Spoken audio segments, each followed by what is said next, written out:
In the wake of recent deconversion stories like Joshua Harris and Marty Sampson, I felt compelled to post an open letter that I wrote back in 2012 that I included in my book called Varsity Faith. Here it is.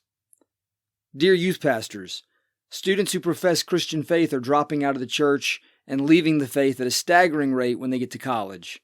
The statistics are widely available in plenty of formats, so I don't need to get into the details here.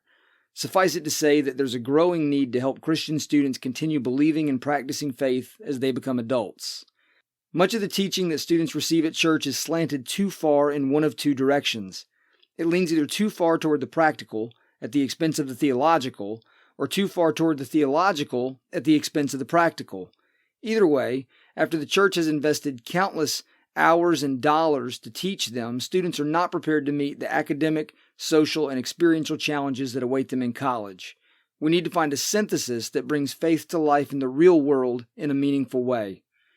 We need to help students connect the dots between the theological and the practical. This connection between the head and the hands is essential if they are to continue believing and practicing their faith as they become adults.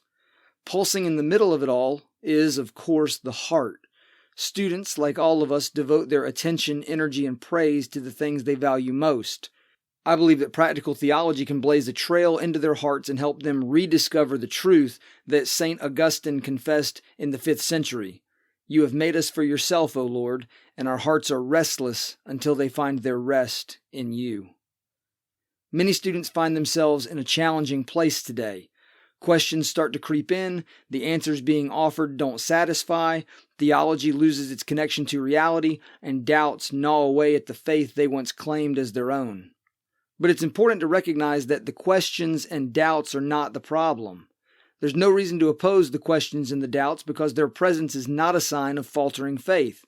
In fact, some kinds of doubt can actually be good, and some amount of disorientation and questioning is inevitable for students as their minds develop, bodies grow, emotions mature, and hormones rage. What we should oppose is our own unsatisfying responses that cause those questions and doubts to persist until they become a student's reason for abandoning the faith. If something's got to give, it shouldn't be a student's faith. It should be the trite answers and simplistic solutions that don't satisfy anyone, especially not today's students. These responses fail to satisfy because, in large measure, they allow theology to stand disconnected from reality. Practical theology is essential for students because it prompts interaction between faith and life without shortchanging either. A 16-year-old was talking with me the other day about some of his questions. Eventually, I asked him why he hadn't asked his youth pastor those questions. He said that he had asked his youth pastor those questions, but felt like the youth pastor gave him a superficial cliche and then sent him on his way to invite his friends to the next big event on the calendar. This should not be happening. Students who are working through questions and implications of Christian faith should see the church as their advocate, not their adversary. We have to create environments where students can openly express their questions, doubts, and struggles without feeling shamed, ostracized, or put aside. That 16-year-old student is among many students I've talked with who are experiencing a thick sense of cognitive dissonance. Our claims about God don't seem to match their experience, and they don't know how to respond. Unfortunately, because many of these students have been taught to think about faith with only in or out, all or nothing categories, they feel like they have no middle ground on which to stand and think and pray and believe, so they leave.